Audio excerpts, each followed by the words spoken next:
प्रिय विद्यार्थियों, आज हम रसायन शास्त्र के प्रायोगिक पाठ्यक्रम का प्रथम जो प्रयोग है वो करने जा रहे हैं। रसायन शास्त्र की प्रायोगिक पाठ्यक्रम का जो आपका निर्धारित पाठ्यक्रम है उसके लिए आपको एक केमिस्ट्री की प्रैक्टिकल फ़ाइल खरीदनी है। केमिस्ट्री की प्रैक्टिकल फ़ाइल आप किसी भी कंपनी की लें, उससे हमें कोई वो नहीं है, लेकिन प्रैक्टिकल फ़ाइल में आपके जो है इस तरह की होती है। एक साइड पे ब्लैंक होता है और दूसरी साइड पे लाइन वाले पेजेस होते हैं। जो ब्लैंक साइड है यहाँ पर आपको जो रासायनिक समीकरण है वो लिखनी है, और जो पेज जहाँ पर लाइन बनी हुई है वहाँ पर आपको और दूसरी चीज़ें लिखनी है। सर्वप्रथम आपको यहाँ पर लिखेंगे प्रयोग, आप क्या प्रयोग करने जा रहे हैं। उसके बाद उसमें आवश्यक उपकरण एवं आवश्यक रसायन, उनकी मात्रा भी आप साथ साथ लिखते जाएंगे। उसके बाद नीचे आप विधि लिखेंगे और विधि के पश्चात लास्ट में आप सावधानियाँ और अंत में आप जो उसकी लब्धि है वो भी लिखेंगे। अब हम आज जो अध्ययन करने जा रहे हैं वो अध्ययन करने जा रहे हैं सल्फेनिलिक अम्ल से मेथिल ऑरेंज का बनाना। सल्फेनिलिक अम्ल से जो मेथिल ऑरेंज बनाते हैं उस विधि में हमें कुछ रसायनों की आवश्यकता है और कुछ ग्लासवेयर्स की आवश्यकता है। ग्लासवेयर्स को काम में लेने से पहले हमें ग्लासवेयर को क्रोमिक एसिड की सहायता से अच्छी तरीके से धो लेना चाहिए, क्योंकि पिछला वाला विद्यार्थी क्या काम करके गया है उसके केमिकल्स उस ग्लासवेयर में लगे हुए हैं। उन ग्लासवेयर्स को जब तक हम अच्छी तरीके से साफ़ नहीं कर लेंगे उनमें केमिकल्स बचे हुए रहते हैं, और उन केमिकल्स को हटाने के लिए हमें उन्हें क्रोमिक एसिड से साफ़ करना होगा। क्रोमिक एसिड से साफ़ करने के बाद हम उनको जो शुद्ध पानी है जो नल में आ रहा है उससे हम लोग धो लेंगे। इस प्रयोग में सल्फेनिलिक अम्ल से पानी आपने जब नल के पानी से धो लिया तो उसके बाद आप उनको डिस्टिल वाटर से भी धो लें, जिससे कि कोई भी केमिकल उन ग्लासवेयर्स के अंदर शेष नहीं रहे। ये इस तरह से काम आती है। इस तरह से आप इसको धो लेंगे।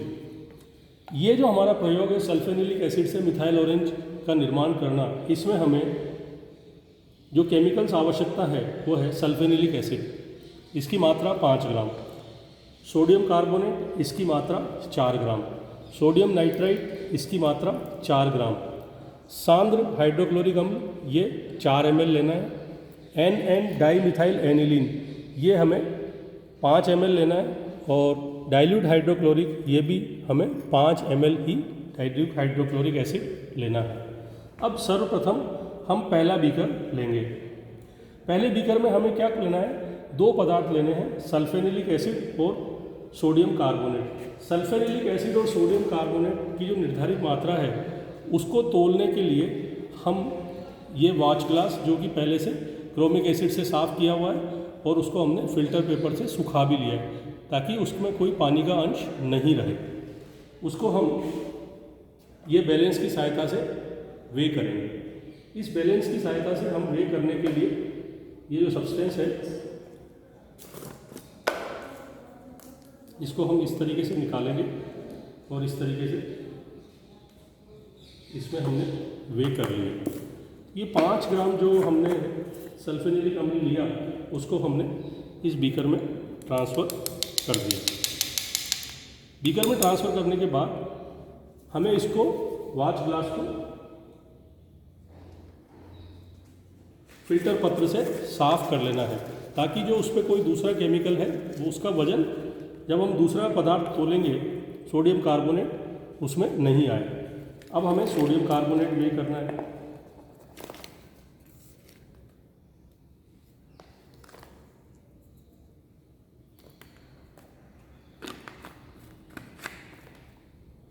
सोडियम कार्बोनेट की जो 4 ग्राम की मात्रा है वह हमने इसमें वे कर ली, और इसको हमने इस जो पहले बीकर में जिसमें कि हमने सल्फेनिलिक एसिड डाला हुआ था उसमें ट्रांसफ़र कर दिया। इसको ज़रा सा हम लोग शेक कर देंगे जिससे कि ये दोनों केमिकल्स आपस में सॉलिड स्थिति में ही थोड़े बहुत मिल जाएं। अब हम इसमें कुछ बर्फ़ के पीसेस डाल देंगे जिससे कि इस मिश्रण का जो तापक्रम है वह कम बना रहे और ये केमिकल्स आपस में रिएक्ट करें। इस बीकर को हम छोड़ देंगे। अब हम एक दूसरा बीकर लेंगे जिसमें हम 4 ग्राम सोडियम नाइट्राइट लेंगे।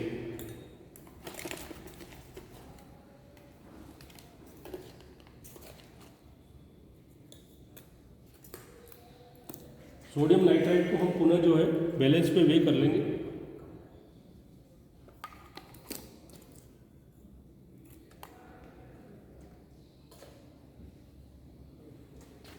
अब इस सोडियम नाइट्राइट को हम इस दूसरे बीकर में ट्रांसफ़र कर देंगे और इस बीकर में अब हम मेजरिंग सिलेंडर की सहायता से 4 ml कंसनट्रेटेड HCl डालेंगे।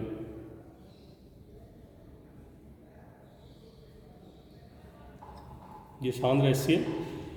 जब आप सांद्र HCl डालें तो आपको सावधानी से डालना है, क्योंकि यहाँ पर अभिक्रिया होगी और गैस इवॉल्व होगी। इस मिश्रण का ताप भी कम रखने के लिए हम इसमें थोड़ा सा बर्फ डालेंगे।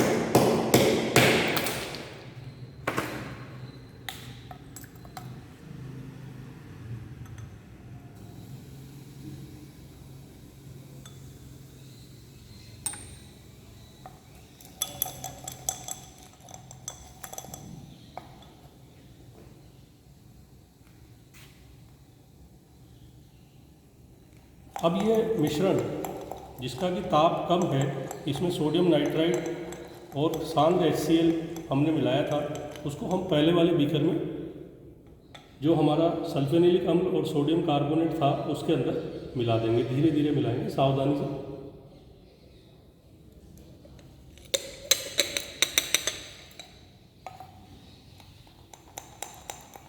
इसको हम विलोडक की सहायता से हिला लेंगे। विलोडक नहीं है तो सावधानी से आप इसको धीरे धीरे ऐसे हिला सकते हैं। अब इस अभिक्रिया मिश्रण को हम लगभग 10 मिनट के लिए छोड़ देंगे।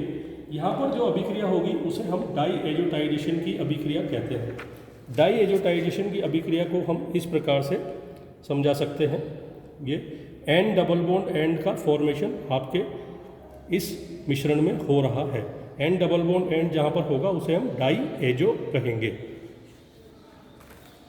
अब हम जो तीसरा बीकर है हमारे पास, उस तीसरे बीकर के, ये दूसरे बीकर से हमारा काम समाप्त हो गया है। इसको हम एक तरफ रख देंगे जिससे कि हमें बीच में व्यवधान नहीं हो। अब हम हमारा जो अगला केमिकल है एन डाइमिथाइल एनिलीन,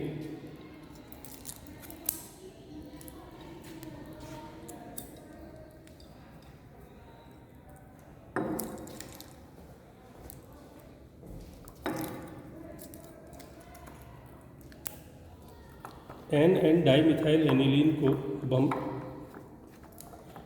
मेजर कर रहे हैं।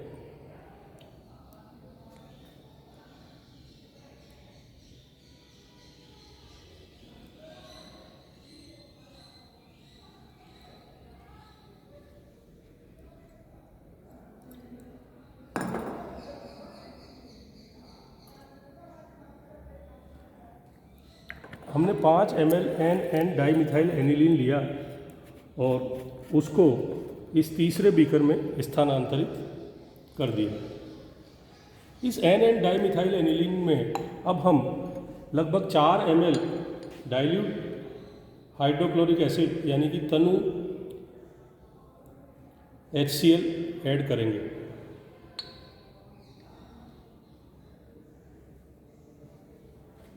हमने ये तनु HCl इसमें डाल दिया। इस विलयन का भी ताप कम रखने के लिए हम इसमें कुछ मात्रा में बर्फ के टुकड़े डाल देंगे। अब हम देख रहे हैं कि ये जो हमारा पहला वाला बीकर था उसमें जो पदार्थ थे उन्होंने आपस में क्रिया कर ली है। अब हम पहले वाले बीकर के जो पदार्थ हैं उनको जो तीसरा वाला बीकर है उसमें शिफ्ट कर रहे हैं।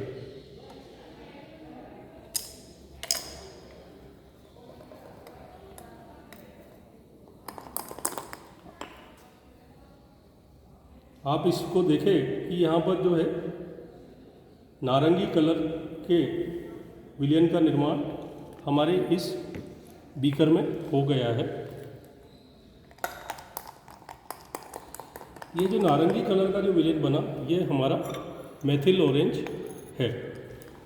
अब हम इस मेथिल ऑरेंज ये जो बना प्राप्त हुआ, इसको हम छानेंगे और छानने के उपरांत इसको धोएंगे और धोने के बाद उसके क्रिस्टलों को जो है हम सूखने के लिए रख देंगे। छानने के लिए हमें ये फ़नल उपयोग में लेनी है। फ़नल किस तरीके से उपयोग में लेनी है, ये फ़िल्टर पेपर है। इस फ़िल्टर पेपर को पहले हम एक तरफ यूँ मोड़ेंगे, फिर दूसरी तरफ उसको हम यूँ मोड़ेंगे। यूँ मोड़ने के बाद हम इसको एक तरफ एक हिस्सा और दूसरी तरफ 3 हिस्सा इसमें रखेंगे और इसको हम इस फ़नल में ऐसे रखेंगे। इसको काम में लेने से पहले हम इसको जो है वॉश बोतल से इसको फ़िल्टर पेपर को गीला कर लेते हैं। फ़िल्टर पेपर को गीला करने के पीछे हमारा उद्देश्य ये है कि ये जो फ़िल्टर पेपर है उसके और फ़नल के जो बीच में है वो कोई गैप नहीं रहे, जिससे कि हमारा पदार्थ जो है वो नष्ट नहीं हो। अब हम इसको छान लेंगे। छानने के लिए हम ये तरीका अपना रहे हैं।